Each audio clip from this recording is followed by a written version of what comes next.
આજે વૈશાખ સુદ ચોથ છે, શનિવાર છે, 11/5/2024 વર્ષ છે. વચનામૃત પ્રથમનો 42મું છે. શ્રીજી મહારાજ સભા કરીને બિરાજમાન છે. તે સમયે વાસુદેવ નારાયણના મંદિરની આગળ, એ વાસુદેવ નારાયણનું મંદિર અત્યારે બી છે, મૂર્તિઓ બીજી જગ્યાએ પધરાવી છે, પણ વાસુદેવ નારાયણનું મંદિર તો છે, ચિત્રપતિમાં પધરાવી છે. ત્યાં વિશાળ સભા થયેલી હતી સંતો પરમહંસોની. તે સભામાં એક વેદાંતી બ્રાહ્મણ પણ બેઠા હતા. તેમને જોઈને શ્રીજી મહારાજ બોલ્યા, જે વેદાંત શાસ્ત્ર જે ભણે છે અથવા સાંભળે છે તે એમ કહે છે જે વિધિ અને નિષેધ ખોટા છે. વિધિ એટલે કરવું, નિષેધ એટલે ન કરવું. ગ્રસ્તાશ્રમી હોય તેને પંચવર્તમાનનું પાલન કરવું એ વિધિ છે. દારૂ ન પીવાય, જુગાર ન રમાય, માંસ ન ખવાય, ચોરી ન કરાય, પરસ્ત્રી સંગથી દૂર રહેવું, આ વિધિ છે. ત્યાગાશ્રમી હોય તેને પણ પંચવર્તમાન કયા છે? નિર્લોભ, નિષ્કામ, નિસ્નેહ, નિસ્વાદ ને નિરાભિમાન, આ પાંચ વર્તમાન છે, એ ત્યાગીના છે. તો એ પ્રમાણે રહેવું. અને મહારાજ કે પોતે ગ્રસ્તાશ્રમી છે તે સૂતું સમયે પોતાની સ્ત્રીને જ સંપર્કમાં રહે, પણ બીજી કોઈ સ્ત્રીઓને પોતાને મા, બેન અને દીકરી સમાન સમજે. આ વિધિ ને નિષેધ છે, વિધિ છે. આ કરવું ને આ ન કરવું. એના માટે પરસ્ત્રીનો સંગ ન કરવો એ નિષેધ છે. કરવું અને ન કરવું, પરસ્ત્રીથી દૂર રહેવું. તો એ વિધિ નિષેધ શાસ્ત્રમાં કયા છે? ત્યાગી પુરુષોએ સ્ત્રીઓના કોન્ટેક્ટમાં રહેવું નહીં, સ્ત્રીઓની સાથે વાત કરવી નહીં, એની સાથે બોલવું નહીં, એકાંતવાસમાં તો રહેવાનું. વાત જ ક્યાં છે? ગાડા ઉપર એક પર બેસાઈ જાય તો ઉપવાસ કરવાના. આ વિધિ ને નિષેધ બધા છે. તે શ્રીજી મહારાજ કહે છે કે વેદાંતી બ્રાહ્મણને કહ્યું કે જે વેદાંત શાસ્ત્રને ભણે છે અથવા સાંભળે છે તે વિધિ નિષેધને ખોટા કહે છે, મિથ્યા કહે છે. વિધિ નિષેધ અને વિધિ નિષેધે કરીને પમાય એવા જે સ્વર્ગ અને નર્ક પણ નથી. વિધિ નિષેધે કરીને, નિષેધે વિધિએ કરીને પમાય કે ભગવાનનું ભજન કરે, પુણ્યદાન કરે, તો પછી થાય શું? લોકો કંઈ ના કરે, ખાઈ પીને તાગડધી ના કરીને પડ્યા રહે. ના કોઈ સેવા થાય સમાજની, ના કોઈ સાધુ પુરુષોની સેવા થાય, કારણ કે કોઈ પુણ્યની જ જરૂર, સ્વર્ગ નર્ક છે જ નહીં. જૈનનો મત છે, ઋણમ કૃત્વા ઘૃતમ પીબેત ભસ્મીભૂતસ્ય દેહસ્ય કુતો પુનઃ જાયતે. ખાઈ પીને જલસા કરો, ખાઈ પીને જલસા કરો, બાકી દેશ નાશ થનારો ત્યાં દેહ ક્યાં પાછો ફરીથી આવવાનો છે? સંન્યાસીની કથા સરસ કહી. એક સંન્યાસી પોતાને બ્રહ્માસ્મિ કરીને, અહમ બ્રહ્માસ્મિ, આમ બ્રહ્માસ્મિ, હું બ્રહ્મ છું, બ્રહ્મ છું. એ સદગ્રસ્તને ત્યાં ગયા. સદગ્રસ્તને ત્યાં ઉતારો કર્યો. સાંજે વેદાંતીને જમાડ્યા, બ્રહ્માસ્મિ કરનારા સંન્યાસીજીને. પછી સવારનો સમય નાસ્તો પાણી કરીને બેઠા, પણ સવારનો સમય થયો, નાસ્તો કરવાનો સમય થયો એટલે પહેલાં એ કહ્યું કે સ્નાન કર લીજીએ, पीछे नाश्ता की व्यवस्था करूं. अरे भैया क्या बात करते हैं, मैं तो हर हमेशा स्नान गंगा में ही स्नान करता हूँ, तो मैं ब्रह्म हूँ, मैं हमेशा ज्ञान गंगा में स्नान करता हूँ. ये माइक पानी से स्नान करने के लिए क्या आवश्यकता है? अरे बाबा जी ये क्या बोलते हैं? भगवाने जो संस्कृति ઊભું કર્યું છે કલ્યાણ માટે કરેલું છે. નહીં નહીં નહીં, હમ તો જ્ઞાન ગંગામાં સ્નાન કરતે. પછી ભોજનનો સમય થયો એટલે પહેલાં એ પોતાની પત્નીને કહ્યું કે આજે મહારાજ ઘણા દિવસે પધાર્યા છે તો આપણે બહુ પ્રેમથી જમાડવા છે, મારે જાતે ભજીયા બનાવવાના છે. તો એવા ભજીયાને ગોટા બનાવ્યા, મીઠું ને મરચું ને મસાલા નાખીને તીખા તમતમા ને એવા સ્વાદિષ્ટ બનાવ્યા અને મહારાજને જમાડ્યા. મહારાજને પ્રેમથી જમાડ્યા, ફૂલ પેટ મહારાજ જમ્યા. પછી ઉપર જઈને મહારાજ સૂઈ ગયા. ઉપર જઈને સૂઈ ગયા, પણ કાંઈ લીધું નહીં હાથમાં. કાંઈ પાણી બણીથી પીવા માટે રાખવું પડે ને, કંઈક કેવું ચિંતા નહીં. સૂઈ તો ગયા, પણ થોડી વાર પછી, કલાક 2 કલાક પછી ઉઠ્યા. અરે ભૈયા કहाँ गए? पानी की जरूर है, पानी की, जल चाहिए. तो वो कहे जल चाहिए, हाँ ठीक है अभी आएगा, अभी आएगा, अभी आएगा कहने वो तो ગઈને ગયો તો ભાઈ અડધી કલાક સુધી તો આમ નામ ચક્રો મારે. પેલા મહાત્માજી બહુ તડફડે પાણી માટે. અરે ભૈયા कुछ पानी की व्यवस्था करो. अरे मेरी पत्नी कुएं से पानी भरने ही गई है, अभी आएंगे, अभी आएंगे, आप थोड़ी देर बैठो. કલાક થઈ ગયો. મહાત્માજી પાણી, ભજીયા ને તીખા ગાંઠિયા ને બધું ખાધેલું તમતમું એટલે શરીર આખું પાણી માટે તરસ મારે. અરે અભી અભી આ જાયગા, અભી આ જાયગા, કોઈ ચિંતા મત કરો. 2-3 ઘંટા થઈ ગયા, ત્યાં સુધી પાણી ના આવ્યું. પછી કે ભાઈ तुम क्या करते हो, तुम इतना अच्छा भोजन कराया तो पानी नहीं दे सकते क्या?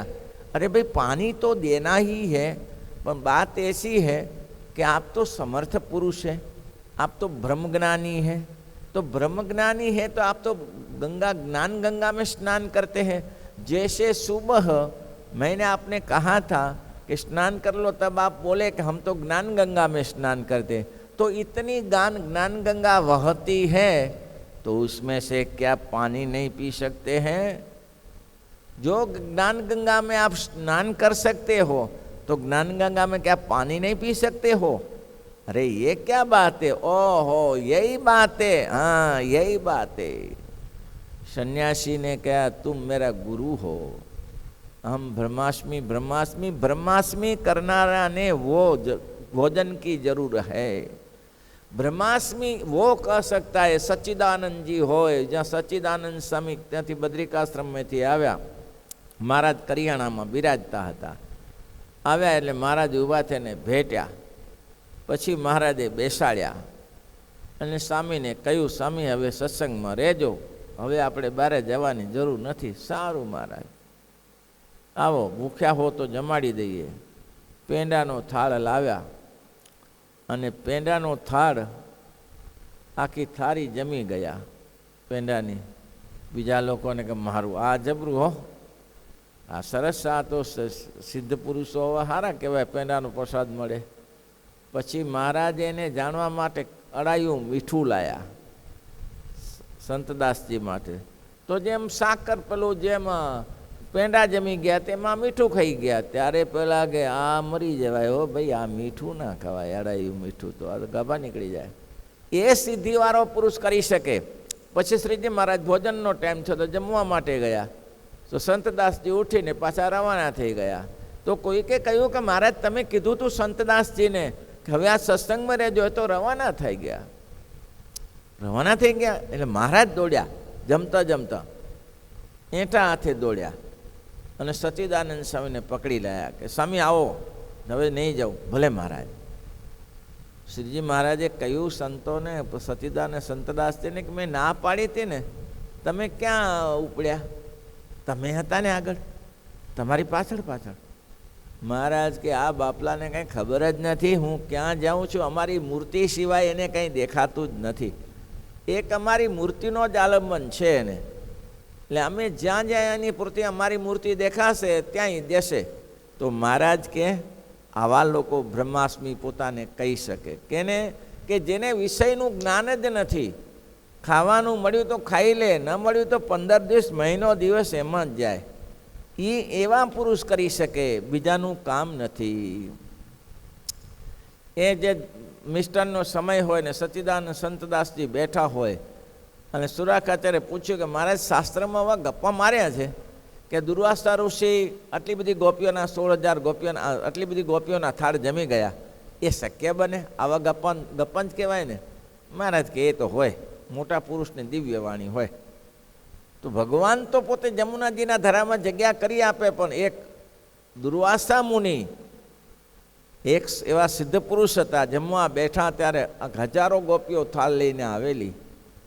તો ગોપીઓ વિચાર કરે કે એક મહાત્માને આટલા બધા થાળ કેવી રીતે જમશે? તો દુર્વાસાજી મોઢું મોટું કરીને કે નાખી દો અંદર. જમી ગયા. જમ્યા પછી કહ્યું મહારાજ હવે અમે જમુના નદીને પાર કરવા માટે જઈએ છીએ, તો એમાં તો પાણી અગાધ છે, તો અમારે જવું કેવી રીતે? તો કે આવી કેવી રીતે? આવ્યા ત્યારે તે એમ કહ્યું હતું કે ભગવાન શ્રી કૃષ્ણ બાલ બ્રહ્મચારી હોય તો અમને જગ્યા દેજો. એટલે જમુનાજીમાં જગ્યા થઈ ગઈ અને અમે આવ્યા. તો હવે તમે જઈને એમ કહેજો કે દુર્વાસાજી સદા ઉપવાસી હોય તો જગ્યા દો, તો જગ્યા થઈ જશે.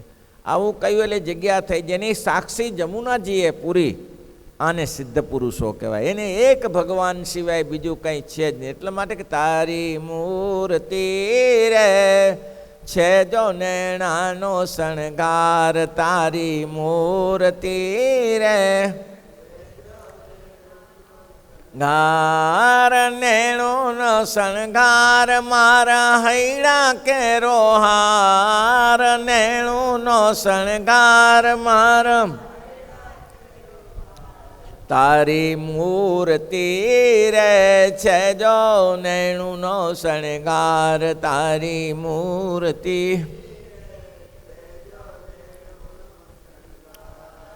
માથે ઝીણી પાગ મનોહર સુંદર શ્યામ શરીર, માથે ઝીણી પાગ. આવી સ્થિતિ જેની થઈ હોય એના માટે આ વાક્યો છે. વિધિ નિષેધને ન પમા મિથ્યા છે એ તો એ કહી શકે. બાકી સામાન્ય મિશ્ર મહારાજીએ બહુ સરસ શબ્દ વાપર્યો. સ્ત્રીની શુશ્રૂષા કરે છે, છોકરાની શુશ્રૂષા કરે છે. અને અહમ બ્રહ્માસ્મિ, એને બ્રહ્માસ્મિ ના કહેવાય. જેને આવી દ્રષ્ટિ થઈ હોય તેને બ્રહ્માસ્મિ. સચ્ચિદાનંદજી આપણે જાણીએ છીએ કે શ્રીજી મહારાજ ધરમપુરમાં બિરાજતા હોય અને સચ્ચિદાનંદ સ્વામીને ગઢપુર મૂકી ગયા હોય અને સચ્ચિદાનંદ સ્વામી આટલા દિવસો સુધી ઉપવાસ કરે. દાદા ખાતરે કહ્યું, સ્વામી આ શરીર ટકાવવા માટે કંઈક લેવું તો પડે. પણ અલમસ્ત હતા, સ્વસ્થ હતા.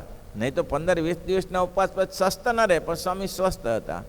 એટલે કહ્યું દાદા ખાતરને કે દાદા ખાતર હું તો ભોજન લઉં છું, મહારાજ મને જમાડ. પણ મહારાજ તો ધરમપુર છે અને તમે અહીંયા છો, તો તમને મહારાજ એ પુરુષો કહી દે અહમ બ્રહ્માસ્મિ. એટલે બ્રહ્માસ્મિ નહીં, બ્રહ્મ સકલ બ્રહ્મ છે, બીજું કંઈ છે જ નહીં એવું કહી શકે. બાકી બીજાનું કામ નહીં. મહારાજ કે છે એ વેદાંતિઓ એમ કે છે વિષયની તે મિથ્યા કરે, વિધિ નિષેધ કરીને પમાય એવા જે સ્વર્ગ ને નર્ક તે પણ મિથ્યા. કાંઈ સ્વર્ગ નથી ને કાંઈ નરક નથી. ભસ્મીભૂતસ દેહસ કુતો પુનઃ જાય. આ દેહ પડી જાય પછી ક્યાંથી પાછો આવે? માટે ઋણમ કૃત્વા ઘૃતમ પીધે. જૈનોનું મત છે, ખાઈ પીને મસ્ત કરો, કોઈના પાસે ઉછીના પૈસા લ્યો, ઋણમ દેવું કરો, દેવું કરીને ખાઓ પીઓ ને જલસા કરો. આ દેહ પડી જશે પછી કોણ પૂછવા આવશે? એટલે ભાઈ જે કરેલું છે બીજા જન્મે પણ આવશે, જે કરેલું છે એ બીજા જન્મે પણ આવશે, એ ક્યાંય નહીં જાય. કાઠિયાવાડનો પ્રસિદ્ધ પ્રસંગ છે. 2 ભાઈઓ હતા. કરેલું કર્મ ભોગવ્યા સિવાય છૂટકો નથી, ભોગવવું જ પડશે. 2 ભાઈઓ હતા. ઘઉં સરસ થયેલા, ઘઉં બંનેના ખડા નજીક નજીક, પોતપોતાના ખડામાં ઘઉં નક્યા. હવે મોટા ભાઈને ગામંત્રે જવાનું થયું. એટલે મોટા ભાઈએ એમ કહ્યું કે નાના, તો કે હા હું જરા ગામંત્રે જઉં છું, આ 200 મણ ઘઉં પડ્યા છે, થોડું ધ્યાન રાખજે. કોઈ આવી તો કે હા ભાઈ મોટા ભાઈ કોઈ ચિંતા નહીં, મારું નજીક જ છે ને, હું અહીંયા ચોકી કરવા તમારી ભેગી થશે. મોટા ભાઈ બીજે કયા. અને પછી કોઈ ચોર લોકો તો ચોરવા ના આવ્યા, પણ નાના ભાઈને એમ થયું કે મોટા ભાઈનો 200-250 મણનો ઘઉંનો ઢગલો પડ્યો છે, એમાંથી 1 બોરી ભરી લઉં તો શું ફેર પડે? 1 બોરી ભરીને મારામાં નાખી દઉં, ફેર શું પડશે? બોલો. બીજાને તો ચોરી ના સૂજી, પણ ભાઈને ચોરી સૂજી. તે ભાઈએ પછી એક કોથરો ભરવા લાગ્યો. એ ભાઈ ત્યાં ઘઉંનો કોથરો ભરવા, ત્યાં એક બળદિયો બાંધેલો. બળદિયો એટલે વાછડો, હજી ખેતીમાં જે લાયક થયો ન હોય તે બળદિયો બાંધેલો. જ્યારે કોથરો ભરે ને ત્યારે બળદિયો બોલે રહેવા દે, રહેવા દે, રહેવા દે.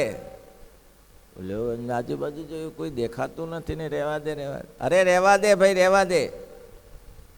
ફરી વાર જોયું, ખબર પડી કે આ તો વાછડો બોલે છે, બળદિયો બોલે છે. એટલે તમે? તો કે હા હું પોતે. તો કે તમે આ લેવા દે, ચોરી કરીશ નહીં, ચોરી કરીશ નહીં, ભોગવવું પડશે. હું ભોગવું છું, જો હું ભોગવું છું. ખાધેલું ભોગવવું પડે.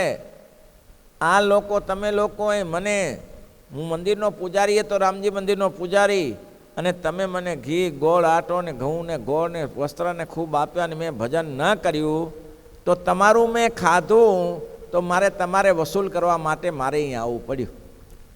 હું રામજી મંદિરનો પૂજારી છું, અહીંયા ફરીવાર આવ્યો છું. હવે જુઓ, હું આ બળદના રૂપમાં આવીશ અને આખી જિંદગી ખેતી કરીશ, અને ખેતી કર્યા પછી મારું આનું કર્મ આપવાનું પૂરું થશે ત્યારે હું આ શરીર છોડીશ.